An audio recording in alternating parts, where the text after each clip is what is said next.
And we're back for Jumping the Gun, episode 4, number 4. Quattro. Clings, what do you got to say for us?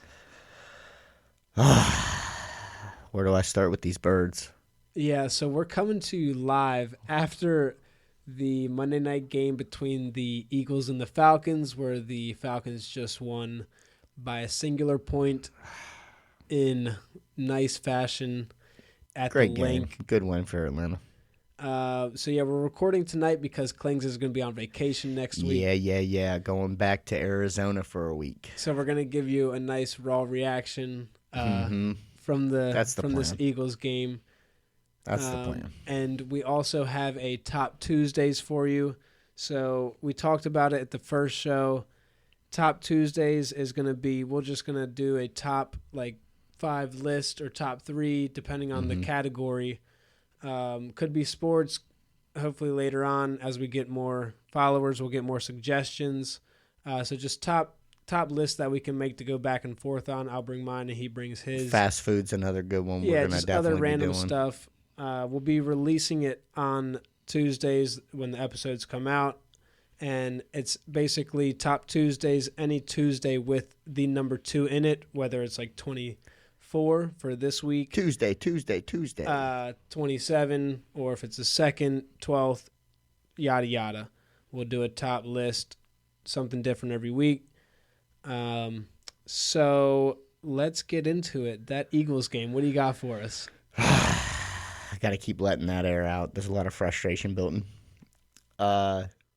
First off, Nick Sirianni, if I see you, it's on site. And I think that's every Eagles fan's reaction right now. It's not that he is making dumb calls that are just mind-blowing. He's trying to show off too much. Mm-hmm. He's trying to be too much Nick Sirianni. And unfortunately, if you got to experience Andy Reid, you know that's not what we like. We don't like showboating, talking coaches like that. Right.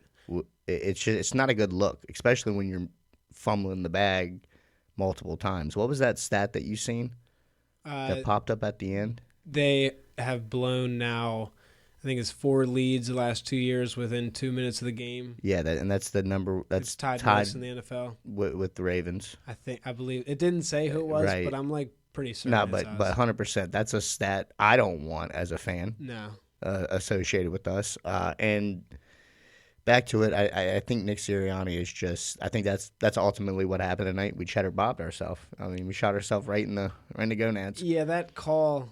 Run the ball, man. Yeah, on third down. Just run the ball. It's tough. You want Saquon to make that play there, and he knows he screwed it up. Great accountability at the end. His post-conference was great. Yeah, definitely great accountability. But it's just that play call in general, like you said, is just it's a questionable call. Yeah. And then our defensive line at the end, that final drive, a minute, 8 seconds I think they had, no pressure. Mm-hmm. Kurt was just standing back there like a statue. Yeah, he can't move much, so you definitely got to get some pressure on him. And when Kurt has played us in the past, that's when he kills us. Every time. I've seen this movie so many times with Kurt, just a different uniform. Yeah, I feel that. And it's just, I don't know, that last throw at the end from Hurts. He got popped. He got popped, and we didn't need to go 40 yards. We only needed about 20 yards, and we still had some time and a timeout. Yep, I think he kind of panicked there. We did that last year. He did that last year during the playoff game, and I believe in a couple games before that. He just gets into this mode where it's huck it, chuck it, and it's like we don't need all that. Right. This is when you really need to focus up and be what you're about. Yeah, and at that last drive, like you said about the defensive line, it didn't help that secondary just can't give them that much time. Yeah, they were playing way off too. Let them corner routes. That last play they scored on, you said press them. Press them. At this point, I was literally 2 feet touching the screen like a touch screen and trying to move the inside corner down because I knew it was an out route. Right. And when that happened, you could see exactly what happened. Darius Slay kind of tried to play too much on that guy that should have been locked up pressed. And if he would have seen his dude pressing him, he would have never gave him any focus and been all over Drake London. Yeah. He had to play two different people, and when they split, London's a great route runner. He got caught looking at the quarterback. Got caught, yep, and they won. Overall, good game to Atlanta. We can't lose these games, but it's still early enough to where ultimately I don't think this one's going to matter. I feel that. If I'm being 100%, my last note for this game is move on. Yeah. So we're on to the Saints. I feel that it's a tough opponent coming up. Yeah, 100%. I think we needed it going into the Saints. Yeah. I think we needed this one. They have a strong showing against the Cowboys, so now they get you guys after a loss on the Falcons. Yeah. Both teams. It's going to be a good game. A lot of important games coming up, that's for sure. Yeah. This coming week. I know a lot of Eagles fans are going to definitely get it from your friends and everything like that, but as I always do, just move on. Let it go. Let it slide. Yeah, so that takes our primetime picks down. We both picked the Eagles, so yep. I think I'm 2-3 over there. Yeah, so that moves you to 2-3, and I moved to 3-2. We were hopeful to our gain teams, another one. Yeah, our teams definitely screwed the pooch. If the Ravens and Eagles have won, we'd be sitting at a nice. I'd be undefeated, and you'd be. I'd have one loss. Yeah, so I thought it's a crazy week too. It was a crazy week. It definitely was a crazy week. I thought the Ravens had a chance to win week 1. But I knew there was a chance they lost. But tonight, I didn't think you guys were going to lose. Yeah, that was. I mean, it showed the biggest upset percentage was definitely us this week. 97%. Sheesh. All right, let's move on. Let's do the primetime picks since we were just talking about that for next week. Week 3 NFL. Am I right there? No, week 4. Sorry. Week 4. Yeah. Week 4. Again, we're coming to you Monday right after the Eagles game, so it's a little different here. Clings, again, bear with us. Going to be gone this week. So after this, I'll give you guys a recap with some of Kling's notes. I'm going to have him text me college and NFL stuff. So I'll come to you solo with that after this. But our primetime picks for week 4 coming at you super early. Super early. Thursday night, Cowboys versus Giants. I'm taking the Cowboys. After this Eagles loss, it pains me to say this, but I gotta say Cowboys as well. I think they take care of business in New York. Yeah, who knows what's going to happen this coming week? Yeah, I should say this past week.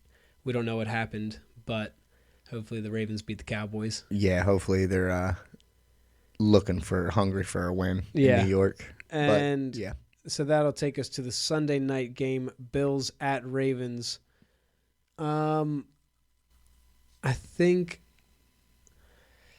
I gotta stick with the Ravens. Why wouldn't I pick the Ravens? Right. No. I actually chose the Ravens, and just because I thought you might go the opposite there to try and get a game. No, no. Now that I'm thinking about it, I should, but I really think that game's going to be a primetime game. Clearly it is, but I think it's going to be up to the hype, and I think the Ravens pull that one out. Mm-hmm. Maybe a kick by Jay Tuck to win it. Get back on the ship. I like it. He's been off lately. He's been off, yeah. Hook him. Come on, Jay Tuck. What are we doing, He needs to get himself back right. Yeah.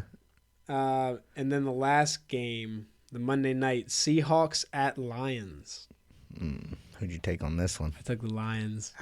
Stop following me. I said it first. What do you mean? Okay. I'm going to go. I'm going to take the Ravens. I went Detroit, but we're going to have a switcheroo right now. I'm going to go Seahawks on Monday night. That's going to be the one I try to steal back. I don't know. I do. I don't like the Lions right now. Kenneth Walker should be back for this game. That's what I'm going to bank on. We don't know. I at don't this know. Moment. We don't know if he's playing this past week, but he should be back for that one at least. Yep. Yeah. I think I'm going to come back on that one. The Lions, they're just, like we said, You're sticking with the Seahawks? Yeah, I'm going to stick with the Seahawks. So I'm going to go Cowboys for Thursday, Ravens for Sunday, and Lions for Seahawks for Monday. I got Cowboys, Ravens, Lions. So I got you. Okay.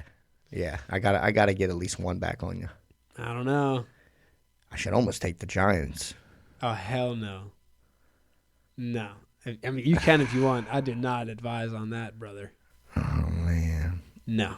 Oh yeah. Let's go ahead and move on before I it. change my mind. That bias is coming out. So he doesn't want to pick the Cowboys.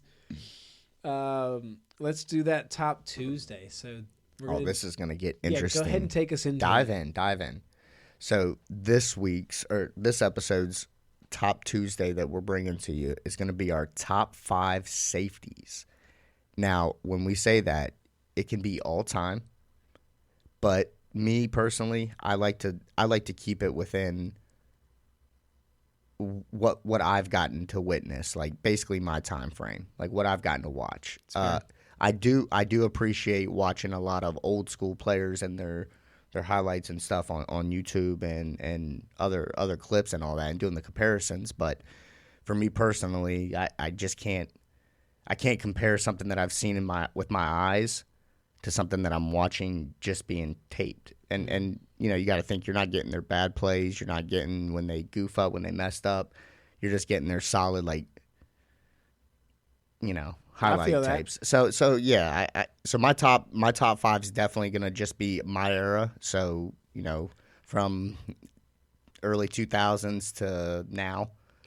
Yeah, I have one old legend down there, but which I respect it. It's 100%. Mainly I have reasons for it, and we'll get there. When we talk about it. Yeah. So go ahead and start. So we're gonna start with top 5 safeties. My top 5 safeties. How do you want to do it? Should we just go? Let's start with number 5. All right. We got to start with number 5, right? All right. So number 5 for me, I have Bob Sanders from the Indianapolis Colts. Okay. I have Bob Sanders in there because I just remember watching him make all the tough plays, stopping the run as a 5'9" guy. Shout out to the Short Kings. Hey. He was 5'9", and just a bowling ball back there. He also had hops too, but phenomenal safety. Bob Sanders, number 5 for me. I feel that. My number 5, it's Sean Taylor. Now I don't think he's a top 5 talent of all time at safety. I think he's top 2. Him and Ed Reed would be the best back there, or him and B-Dog. Ed Reed and B-Dog. Sean Taylor and B-Dog. Sean Taylor. It's just so I have him on 5. He's got to be in your top 5. He is. I mean, I would put it if we narrowed it down to 3, he'd be in my top 3. Absolutely. I'm just putting him at 5 based off of more stats based. Yeah.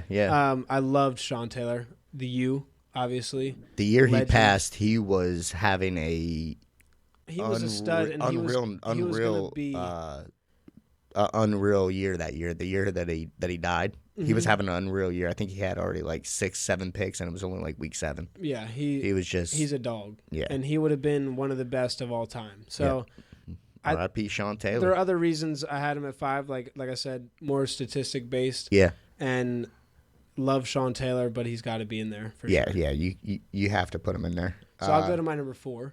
Who's your number 4? Troy Polamalu. That's my number 4 as well. Yeah, I mean, I put him at 4. I know some people put him higher, right? But the rest of the other few picks that I have are more just like you said, more towards resonate towards me. Sure. So yeah, that's why I had Polamalu so for me, Polamalu, I feel like he great. Obviously a top 5 safety for me, but I feel like he lacked on the pass coverage game. All these other safeties that I'm talking about. Heavy picks, could go up and run man to man, but not all of them could do what Polamalu was doing either. Oh yeah, I Polamalu, he was almost an inside. He played almost a linebacker. He played Mike, and just a phenomenal run stopper. So that's why he's. I mean, he put a stamp on jumping over the line. Absolutely, that's his signature. Yeah. signature play. And I'll never forget that one-handed pick he had sliding. Okay, so he does have a little diving. bit. Yeah. No, yeah. he was nice. Yeah. Facts. Top 4. That's why I got him at top 4. I just can't put him over the 3 that I will be naming for the reasons that I think they were the complete package. Yeah, go ahead. Who's your number 3 then? My number 3, we already touched on him, Sean Taylor. Oh, yeah, of course. Sean Taylor, for me, is higher on this totem pole. I was already touching on it. That he was having an unbelievable career or season. But I think that was just a door unlocking. We were about to see probably one of the greatest safety to play, and he had the mentality, he had the leadership, he had the poise, he had the ability to stop the run. He knew how to read offenses. He was phenomenal. Yeah. So I got to put Sean Taylor at number 3. I think we were cut short from that. All right, we got cut. Yeah, we got cut short from that. Definitely got cut short because he would have spoiled us. He was great. Yeah, he would have spoiled the Redskins.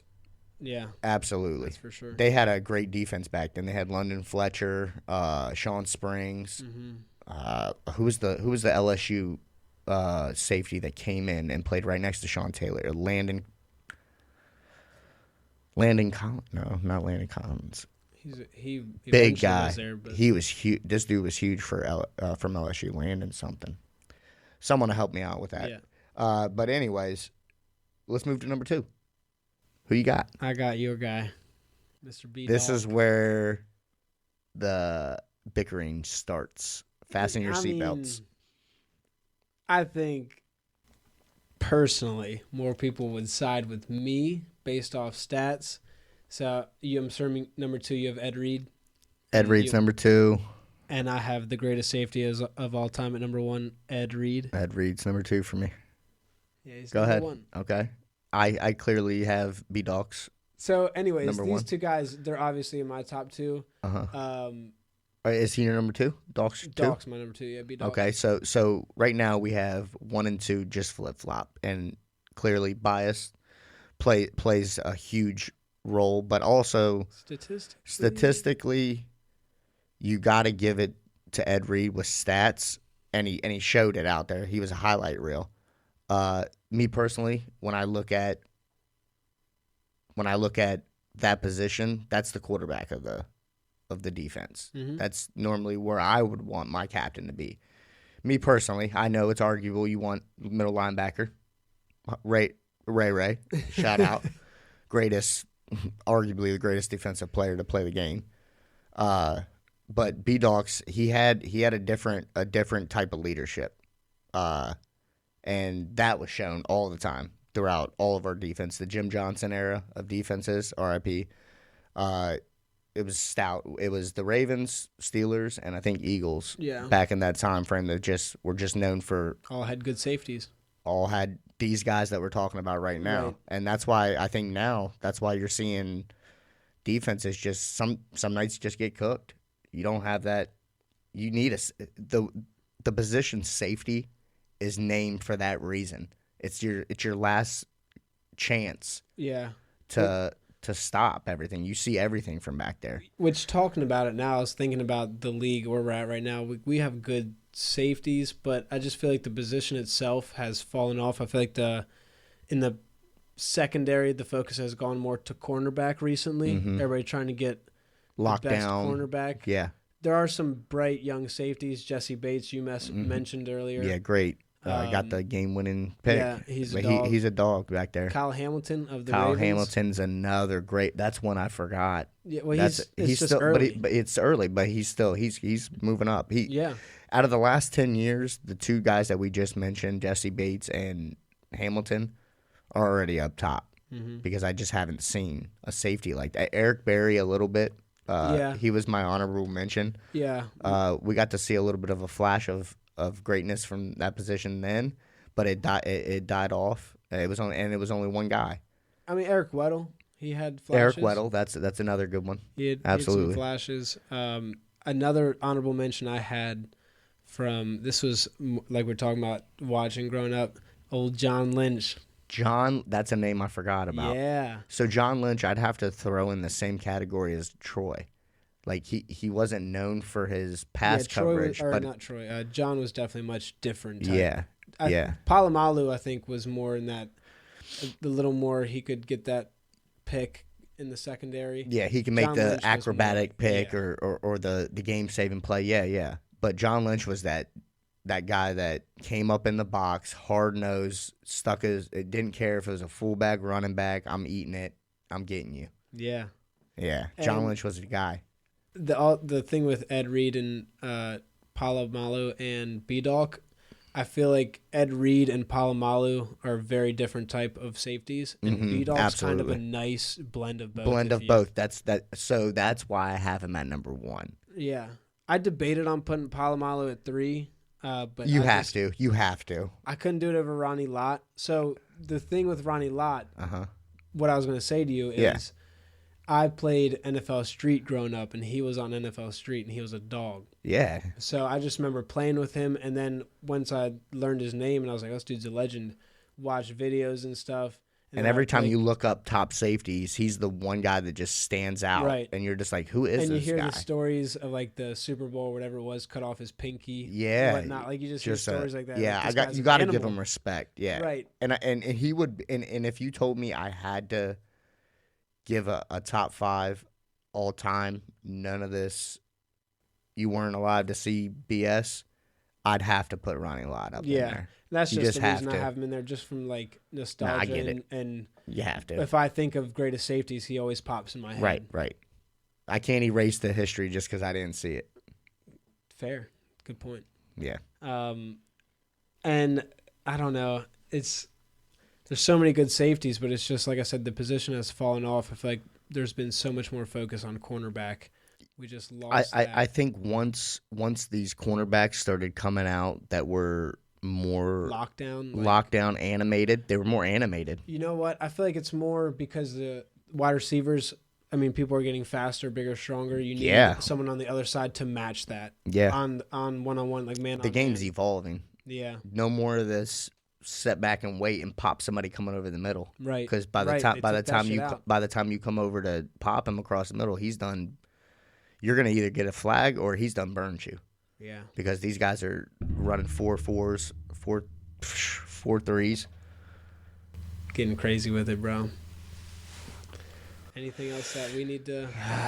No, that was a good top. That was a good top 5. I think we'll get a lot of feedback on the safeties. Yeah. That's a great top 5. Yeah, so that was just something to start. Like I said, we'll eventually get to a point where we're taking suggestions and we can get more into it. Yeah, like some top 5 beers. That'd be a good one. Yeah, beers, top 5 just wings. Alcohol in general. Pizza places to eat. Yes, we got options. We got options. Send us what you want to hear. Again, any day a Tuesday that the episode's coming out and it falls, that has a date with a 2 in it, 24, 12, 2, etc. We're in there doing a top Tuesday. Like swimwear. So we'll have a lot of options. It's not going to be frequent, obviously. It's going to be probably every few weeks. Yeah, so you don't have to hear us just mumbling on, going back and forth about opinions too often. Yeah, and if it falls back to back, like we get a 22 and a 29, then probably just do one like on the 22nd. But we'll figure that out as we go. Yeah, and we're gonna kick it to myself. I will take us in for week 4. Week 4. Yep, I'm recapping week 3. You'll be recapping week 3 while I'm catching a nice and getting y'all ready for week 4 out in AZ. Yeah, so Clings won't be here. It'll just be me. Clings, say goodbye to the people. Enjoy the show. I'll see you guys week 5. And we're out. All right, so the rest of the episode will be just me, your boy Marky Mark. Clings is out of town on a fishing trip. So it'll just be me doing our usual show, recapping the NFL, college, MLB, big play parlay at the end. I have Kling's picks, and I have a new segment for you. And we're going to start off with it. I think it's going to be something we start off with before we get into the NFL. It's about this past week, players who just went off. The segment is People Lie, Numbers Don't. So some notable performances from this past week. Saquon Barkley, 147 yards, 2 touchdowns. Derrick Henry, 151 yards, 2 touchdowns. Malik Neighbors, 78 yards, 2 touchdowns. Jonathan Taylor, 110 yards, 2 touchdowns. Roma Dunze, 112 yards and a tutty. Rashee Rice, 110 yards and a tutty. And Juwan Jennings with an all-time career day, 175 yards and 3 TDs. So just something new for you. Basically, we're fantasy guys, so this kind of stuck out to me as more like a fantasy football type of segment where we're either they're on your team and they helped you out, or you just got cooked by them. I just got cooked by Juwan Jennings with his 175-yard, 3-touchdown career day. So you could be on the good side of that or the bad side, but something we're going to try moving forward. Again, that's people lie, numbers don't. So those players this past week just went crazy, and I'll talk about some of those guys in the recap. So with that being said, we'll dive into NFL Week 3. I'll try and keep it short and sweet since it's just me. I know we said in the previous part of this episode that he was going to text me and get me some notes. He's too busy on his fishing trip, so he didn't get me anything. So this is all coming from me. I'll try and keep it short and sweet. And to dive into NFL Week 3, my first thing I wanted to say is that the NFL is just a different beast, man. You never know what you're going to get. On any given Sunday, any team can win. And a lot of upsets this week. Some good upsets, some we didn't see coming, some that were possible, but the NFL is just a different beast, man. So let's start with that Thursday game. Jets 24, Pats 3, and Rodgers is getting comfortable in that offense, and I think that's scary for the rest of the league because if he can catch stride and stay hot, stay consistent, that Jets team is definitely a Super Bowl contender. The defense showed up this week against a Pats team. Like I said, they should beat. We said this last week. They should have no problem with the Pats, and they didn't have any kind of problem. 24-3, but the defense played like they should. And if their defense is playing like that and that offense is starting to click, they're a team that can make a deep playoff run if they stay healthy. But this is more what we expected from the Pats. They won Week 1 against the Bengals. Last week, tough game against the Seahawks in overtime. But I think this is more of what we expected to see from the Pats, and I think I can speak for Clings on that one. What we said in our preseason preview is that we didn't think the Pats were going to be that great. So not much more to say there. We'll go to the Steelers-Chargers. Steelers 20, Chargers 10, and the Chargers are hurt once again.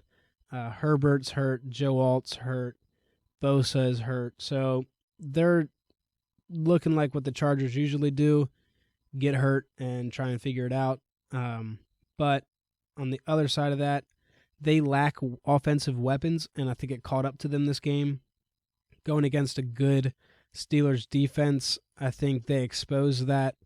Not having the weapons for Herbert to, I guess, get that offense going, get it moving. And that Steelers team, they just continue to dominate on the defensive side of the ball. And on the offensive side, Fields, he threw the ball well. Only one interception, and that ball got batted around, tossed around a little bit, so it really wasn't his fault, so to speak. So yeah, that Steelers team just continues to play well, and Tomlin just continues to get them going week in and week out, and I truly hate to see it.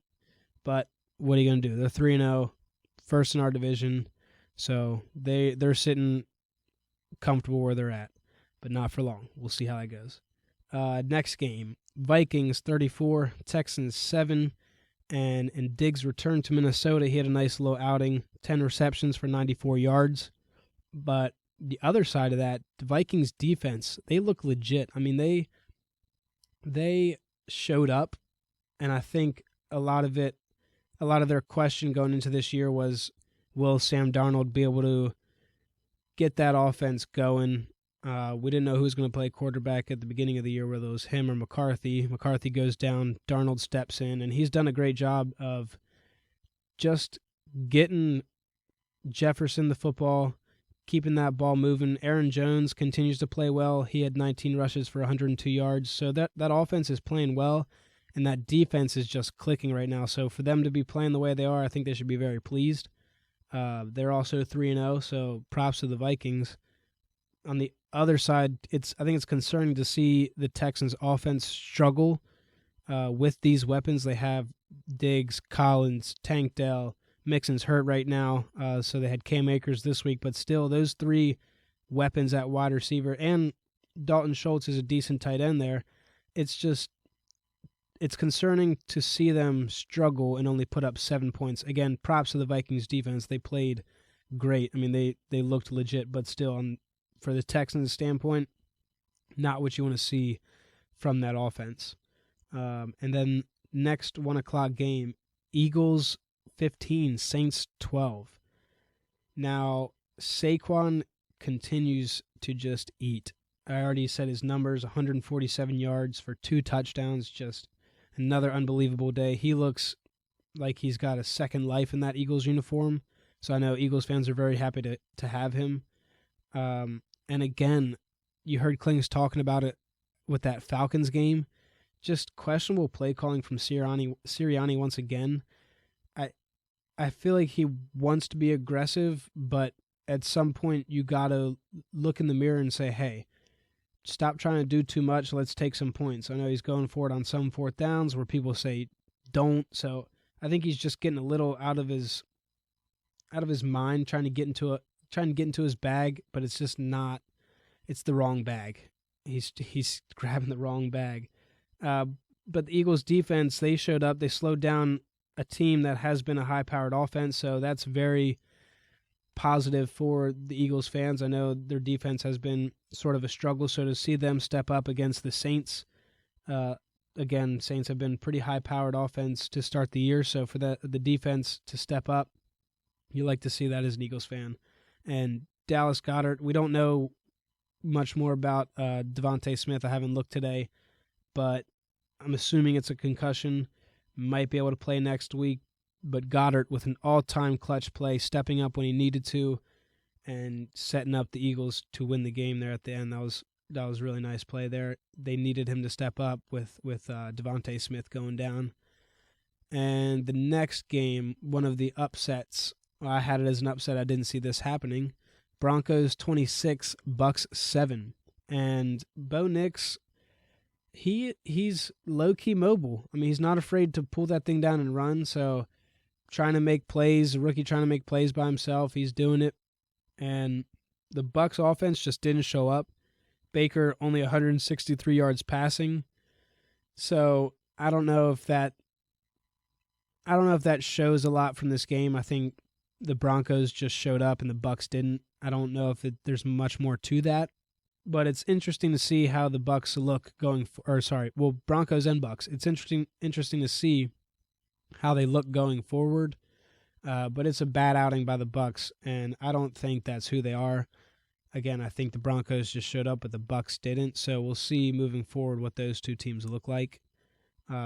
Next game, Packers 30, Titans 14, and I gotta hop off the Titans. The past few weeks, I've been trying to talk myself into this, saying that they're decent, but I think they're just ass. I mean, there's not much to sugarcoat there. Will Levis with another bad turnover, pick six, trying to make too much happen, trying to force it, almost like a predetermined throw, which you can get away with in the NFL. It's just you have to, if it's a predetermined throw, once you look that way, you have to, as an NFL quarterback, you need to make that split decision if it's there or not. So I think he's just kind of struggling right now. That Titans team just not great all around. So we'll see. I think they're going to be more the same with what they have going on, but maybe bounce back next week. Well, I'll talk about that here soon when I get to the Week 4 preview. But yeah, Malik Willis on the other side of the ball there. Malik Willis, revenge game. 202 yards passing and a touchdown, 73 yards rushing and a touchdown. So LaFleur, I think he's doing a great job at game planning well with Willis, with Love being out. So Malik Willis stepping up and getting them 2 wins in a row now to move them to 2-1 with Love out. So for them to win 2 games without Jordan Love, I think that's very promising for them. LaFleur has been coaching very well, like I said, game planning well with Willis. So it's worked out these last 2 games. We'll see moving forward. They were flirting with Love possibly playing this game, so maybe he's back next week. We'll see. I think they'll kind of use that as a kind of like a dangler to make I forget who they play. We'll get there later, but try and dangle it over their head to, are we game planning for Love? Are we game planning for Willis? So we'll see what comes out of that this week. Next game, this one was another upset. Giants 21, Browns 15. And Malik Neighbors mentioned it in the beginning. He just continues to shine, making nice catches. He goes up and gets a touchdown toe tap. He had 2 touchdowns, just another solid showing from the rookie. And for the Browns, that offensive line just struggled badly this game, and it showed. I think it carries over to Deshaun as well. Like, it's hurting his decision making. You look at late in that game on a 4th down, they had to go for it, and he's trying to make a play. Line breaks down. He tries to scramble, only gets a yard. So I think it's hurting them as a whole on offense, is that offensive line. And I know we touched on it last week, saying, at least I said it, that offensive line is the most crucial part of an offense, because without run blocking, pass blocking, you can't get the ball moving. So the Giants, they got up to a 21-7 lead, and the offense and defense just did enough to secure the win in the second half. Not much more scoring in the second half after that. Only 8 points by the Browns. So yeah, the last 1 p.m. game that we had this week, Colts 21, Bears 16. And the Bears offense finally moved the ball. Caleb Williams with 363 yards, but that was on 55 pass attempts. A couple bad interceptions as well. So he continues, I guess, to grow. He's thrown for more yards each week, but still having costly interceptions, especially when they're in the game like that. Again, final score 21-16. So if one of those interceptions goes a different way, could be a different ball game. So he's got to clean those interceptions up a little bit, but gets his first touchdown pass to Roma Dunze, who I mentioned earlier, had a nice day. 6 receptions for 112 yards and a tutty. And for the Colts, they get the win. Anthony Richardson, as a quarterback, I'm not sure how deep his arsenal is. I think the best part of his game is the deep ball. So I don't know if that is good for longevity. I mean, he's missing mid-range throws, a couple short throws, but I don't know. To only have the deep ball in your arsenal is kind of concerning. So that Colts offense, I think, needs to run through Jonathan Taylor. I think he needs to be the focal point of that Colts offense. They need to get that run game going, and as long as they can get him going, it'll ease up the pressure for Anthony Richardson a little bit. And that'll take us to our 4 o'clock games, and thank God the Ravens won. Oh, my God. Ravens 28, Cowboys 25. And in the beginning of the game, we saw a great mix of play calling from Todd Monken, getting up 28-6, and then we tried to do it again. We get up 28-6 and tried to blow the lead.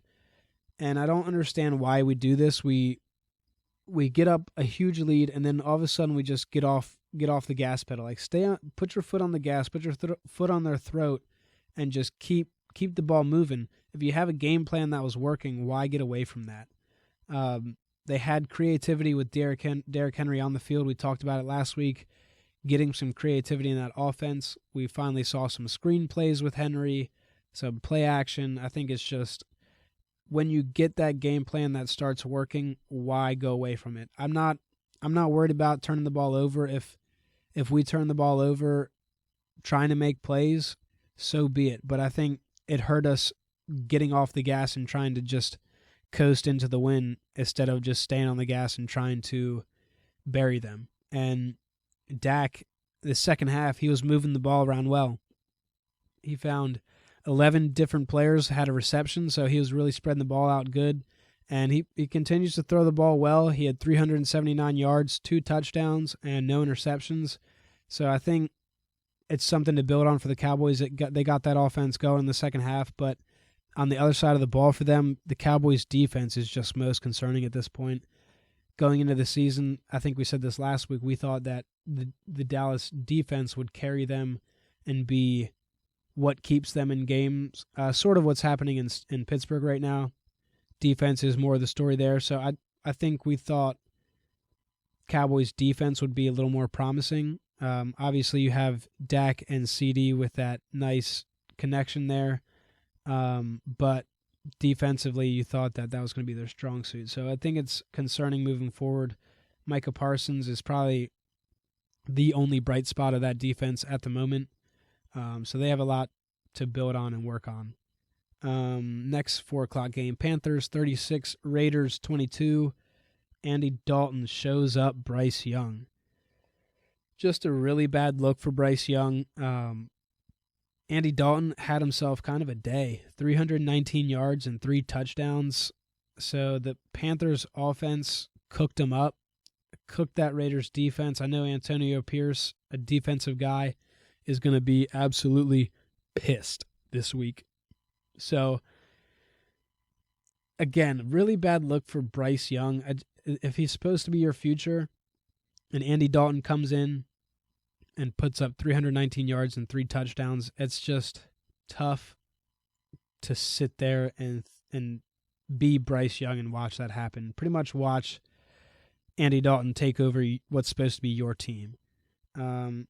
The Raiders, I think they were just high off that Ravens win and thought they would breeze right into it, and they kind of just breezed right into a loss. I think they overlooked the Panthers, and it showed almost. Like I said, their defense just looked bad, and Antonio Pierce is supposed to be defensive-minded, so I know he's going to try and get those boys right this week. There'll probably be a lot of running in practice. Next game, Seahawks 24, Dolphins 3. And I think this is what we expected from the Dolphins without Tua. You lose your starting quarterback, it's always an uphill battle from there. But just a brutal showing by that offense. And it brings into question now, who do you go with moving forward? Tim Boyle, Skylar Thompson. It might be Tim Boyle. I don't know. We'll see.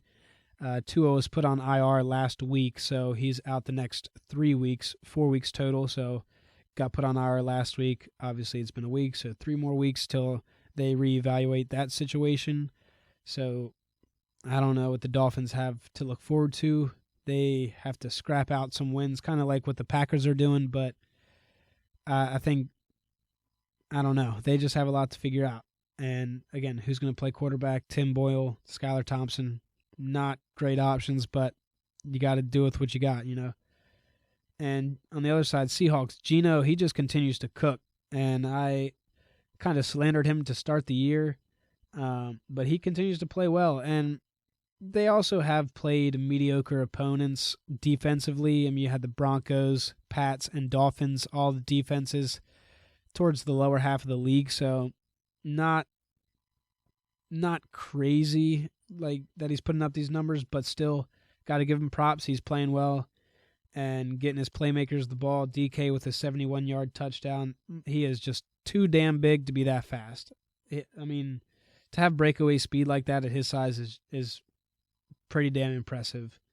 And Charbonnet, we said it last week, he's a backup. He might have hurt us because he had a nice little day, had 2 touchdowns. So Seahawks continue to play well. They have a tough test coming up. Again, I'll get you guys to the week 4 preview after this. Another 4 o'clock game, Lions 20, Cardinals 13. This game was kind of a letdown. Both teams score early, but then kind of figured each other out a little bit. Lions go up 20-10 at half, and after that, only 3 points scored in the second half. So less offense than what we thought there would be. And for the Lions, I think we talked about it last week. That running back duo is just awesome. Montgomery and Gibbs, just a great tandem. I'd say probably the best in the league. Breece Hall and Braylon Allen are a good one. Derrick Henry, Justice Hill are nice little compliments. So there's a couple out there that are really good, but I think Gibbs and Montgomery take the cake there. And then Gibbs and Amon-Ra St. Brown. I'm sure a lot of you saw the highlight, but they ran a hook and ladder, and it's just a backyard football dream play, and they did it in the NFL. That was sick to see. Again, just backyard football players out there that played back in the day. That's one of those dream plays you write up, and you're like, oh, this is going to be the best. So to do in the NFL, that was pretty sweet. And Laporta only gets targeted twice. He got banged up, gets back in the game, but still, I talked about it last week. Him missing out of that offense is just question. I don't understand it. He's only had, I think, a total. It's been less than 8 targets in the first 3 games total. So just not what you want to see from a star tight end who had a breakout year last year. So I think it's part of the reason this Lions offense isn't as high powered. They can't get Laporta involved. So we'll see how that goes moving forward. And the Cardinals, they continue to scrap with good teams. They dropped to 1-2, but they're in every game against these good teams, so they're right there at figuring it out. So we'll see how they go moving forward. And then the next game, nice little comeback from the Rams. Rams 27, 49ers 24.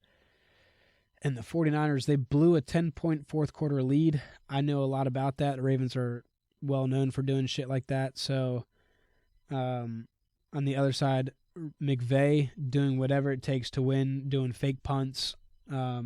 He knows he's missing his playmakers. He kind of force-fed Kyren Williams today because of that. Kyren Williams had 24 rushes for 89 yards and 2 touchdowns. So they're missing Cooper Kupp and Puka. They still have Higbee, their starting tight end. He's on IR from last year, had a torn ACL. So just missing their playmakers. So McVay's trying to get in his bag and see what he can do to scrap out wins. And this is one of them against a good 49ers team. 49ers also banged up. So with that being said, Juwan Jennings stepped up for a career day at receiver. 11 receptions, 175 yards, 3 touchdowns.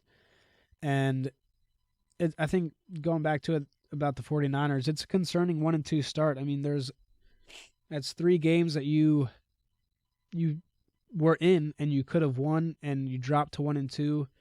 I don't know. I think it's just, Clings called it last week. He says he sees the 49ers kind of falling off, but it's kind of tough when you have those injuries. Debo, Kittle, McCaffrey. I mean, those are 3 Pro Bowl All-Pro guys. So tough for the 49ers, but they I believe have a good bounce back game next week. So we'll see how that goes moving forward. And then that Sunday night game, Chiefs 22, Falcons 17, and the Falcons just couldn't get it done. They blow 2 fourth-down conversions in the fourth quarter, and the last one was just a really bad call, in my opinion. They do a stretch play with Bijan, and I feel like if you're going to run it, just run it up the middle. You ran a stretch play out of a formation they already saw, and you ran that same play earlier, so they kind of, I don't want to say they expected it because NFL expect the unexpected, but when you line up like that, you're pretty sure that Bijan's going to get the ball. Why not just run it right up the gut? You only needed a yard.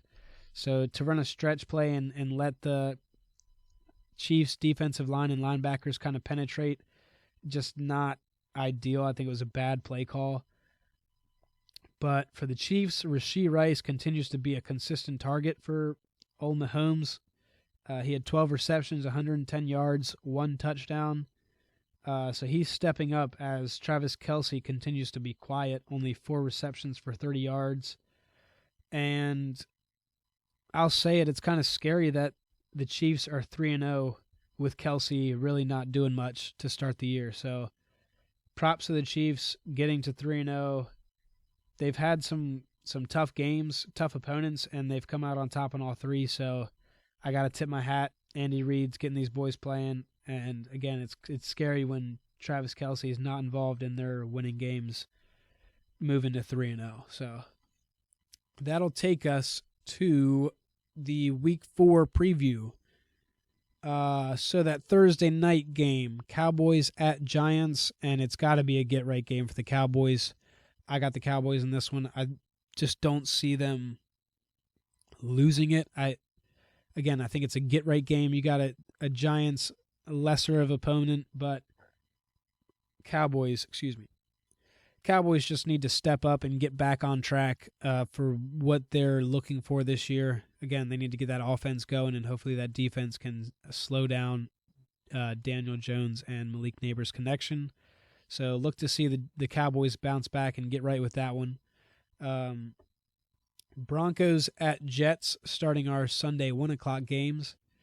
I expect Rodgers and the Jets to keep flying high and kind of show who they are and show who the Broncos are. The Jets D should shut that Broncos team out. Next 1 o'clock game, Vikings at Packers. We don't know if Jordan Love's going to play. I can see this one going either way. Two strong teams coming against each other. NFC North matchup. I want to say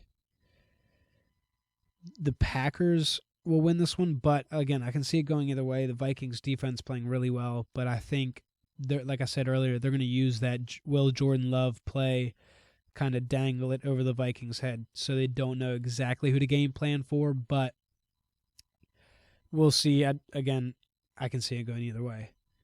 Saints at Falcons, and this is another one I could see going either way. I'm taking the Falcons just because they're home. I see them getting it done at home. Saints face another tough challenge, so a good NFC South matchup. So we got a couple of divisional matchups here.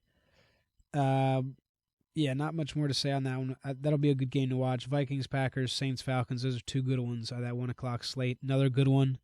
Eagles at Bucks. I'm taking the Eagles. I think the Eagles have a lot to figure out offensively, but they can beat this Bucks team that we just saw.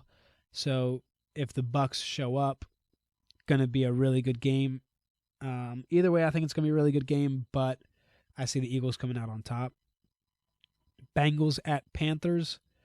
I would love to see Carolina win, but I need to see Andy do it again before I pick the Panthers, and we'll see maybe Andy Dalton revenge game against the Bengals. So we'll see what happens there.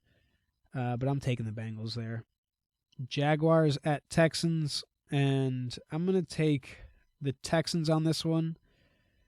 I think the Jaguars are struggling right now, and the Texans, after only putting up 7 points, coming back home, they need a good bounce-back performance, so I see them bouncing back and getting the win. Next game, Steelers at Colts. I can see the Colts scrapping this one out and winning, but I see the Steelers winning another one, honestly. I just think the Steelers' defense will be too overwhelming for Richardson, and if they shut down Jonathan Taylor, then it's going to force Richardson to make some plays, and that's been a question. Can he be that guy? So, I hate to say it, but I see the Steelers scrapping out another one.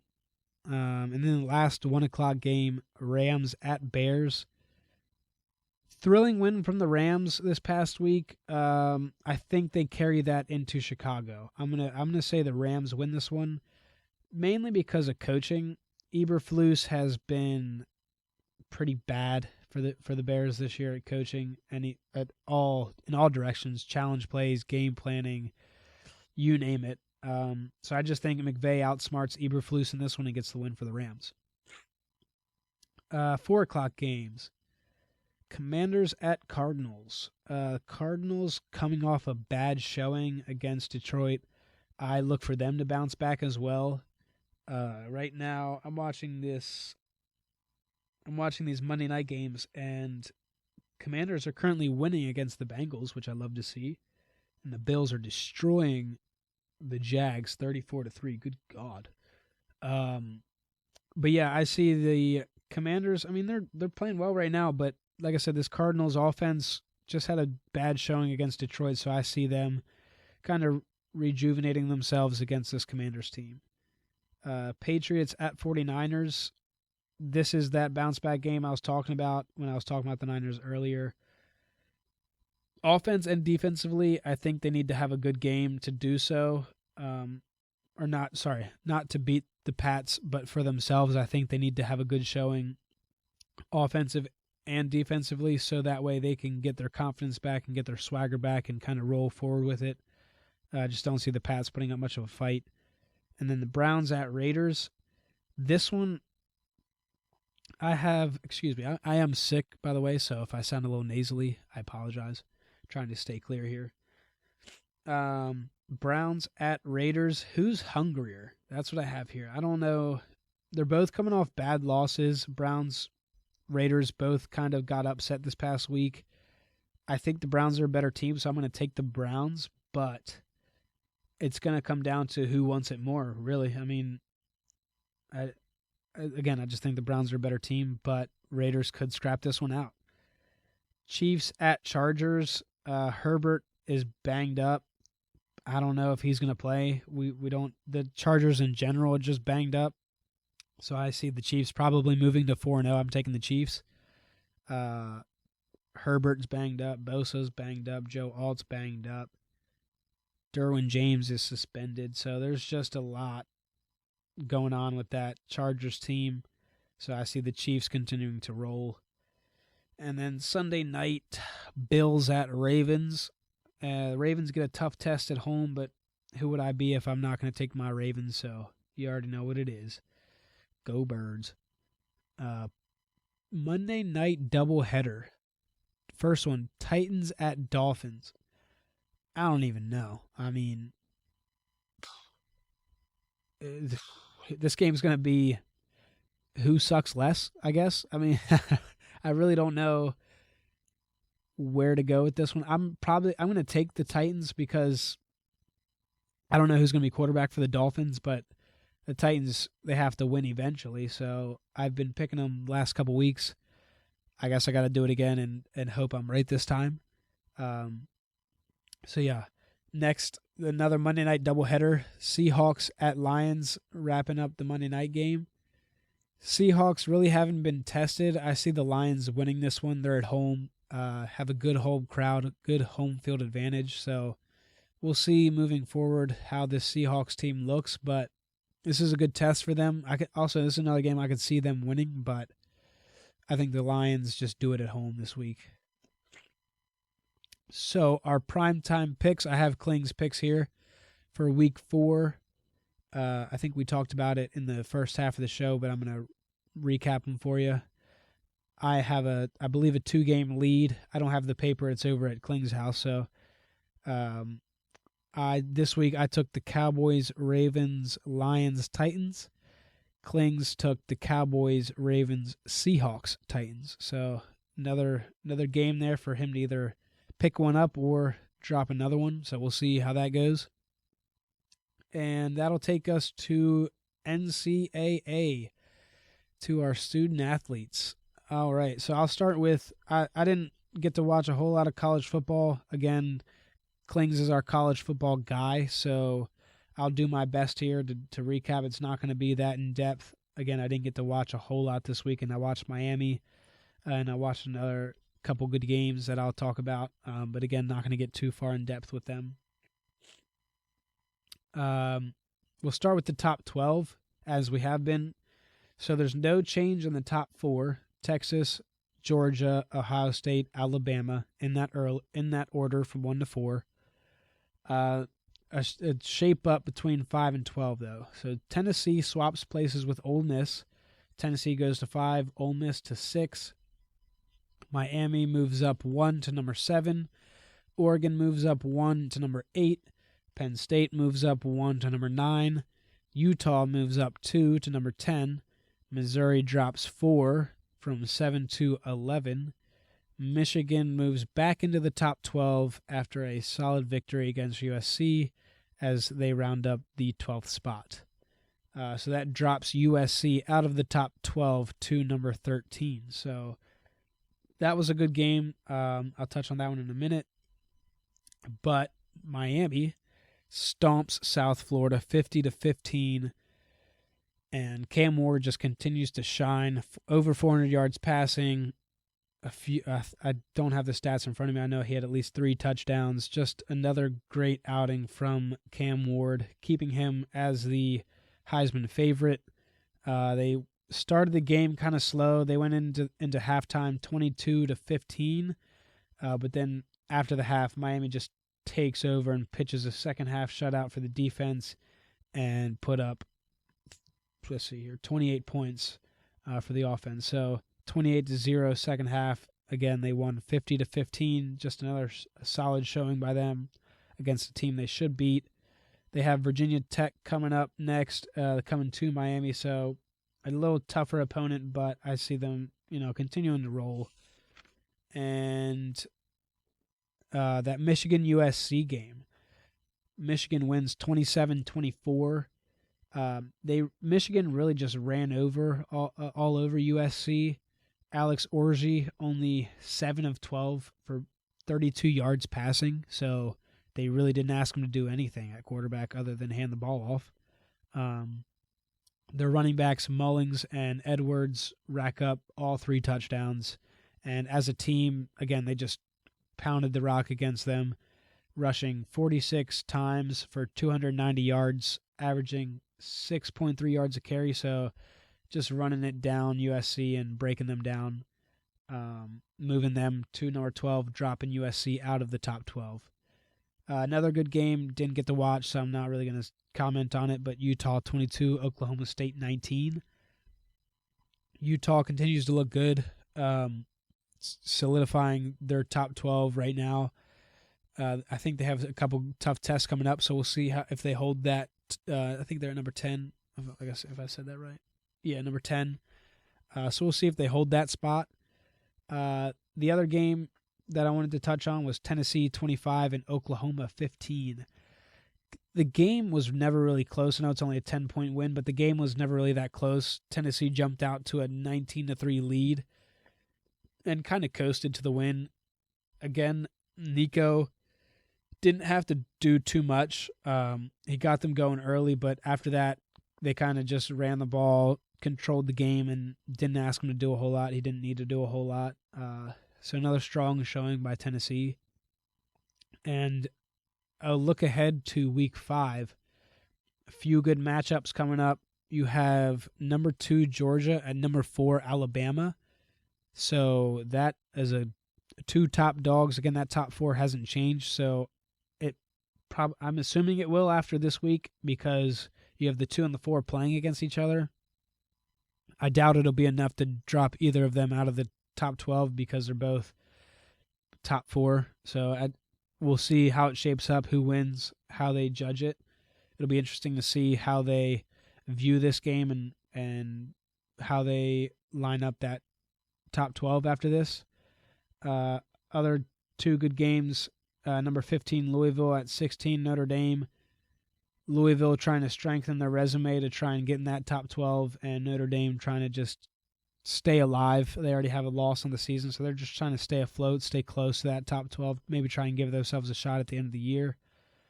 Number 19, Illinois at 9, Penn State. Illinois going into Happy Valley, tough place to play. I see Penn State coming out on top, but something to keep an eye on. Illinois could go in there and upset them.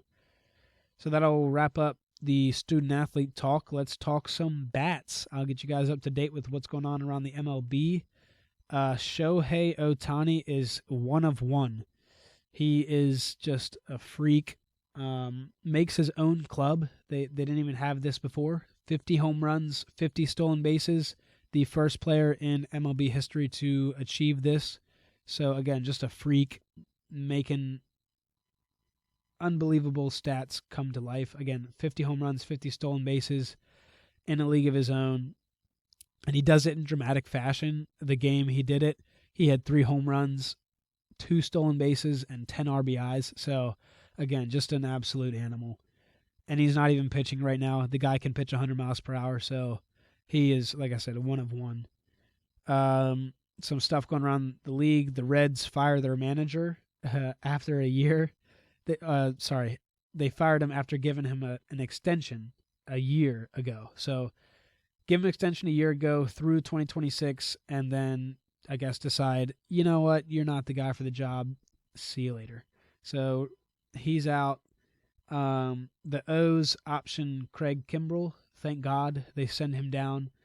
He has just been horrible for the O's. If he comes in the game, I would live bet a home run because he's let up a home run almost every damn game, it seems like.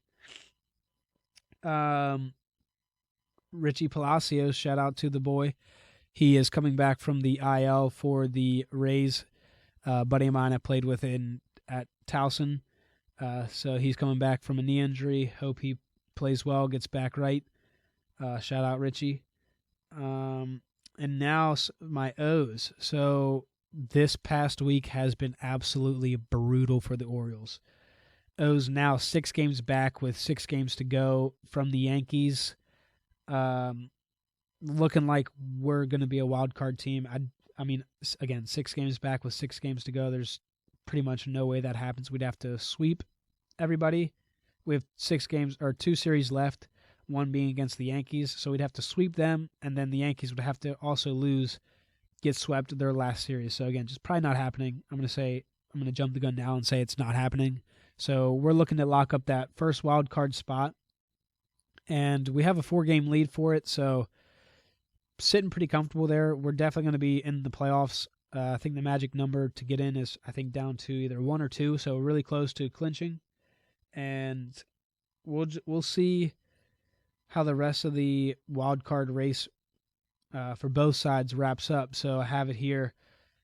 It's going to be a damn good last week of baseball, so keep your eyes on these. We have Detroit and Kansas City holding the last 2 spots in the AL wild card race. They're sitting with the same record at those last 2 spots, and the Twins behind them are a game out, and behind them is Seattle, who is 2 games back from the wild card. So things could shape up there. Again, get your popcorn. It's going to be interesting. And same thing for the NL. You have the Mets. The Padres have that. So San Diego pretty much has that first spot locked up, similar to what the O's. I think they have a 3 or 4 game lead as well over New York, Mets, and Arizona. So the Mets and the Diamondbacks hold the last 2 spots with the same record. So kind of same thing going on in the AL race. But they only have 1 team behind them trying to get in, and that's Atlanta. And we talked about it the past couple weeks.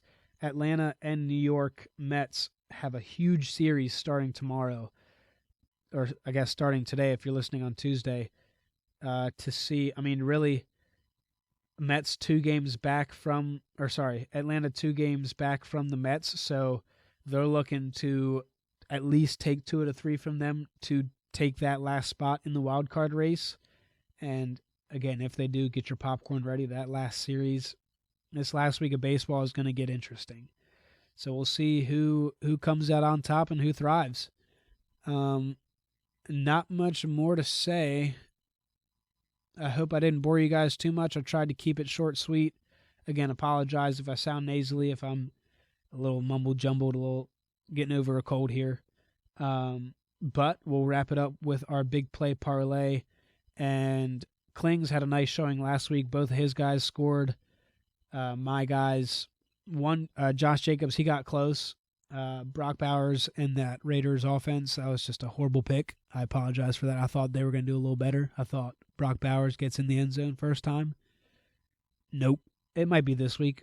Watch it be this week. But we're still trying to get this thing right. We're going to win one eventually, we hope.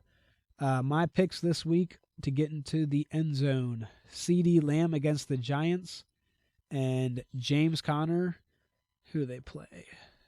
Against the Commanders. So I'm taking CeeDee and James Conner, and then he's taking Saquon and Derrick Henry. So we'll see how that plays out. We hope we can win one eventually. Hopefully this week we'll get it rolling. But yeah, that'll wrap this thing up. I don't think I have anything else for you guys. Be kind, spread love. We'll see y'all next week.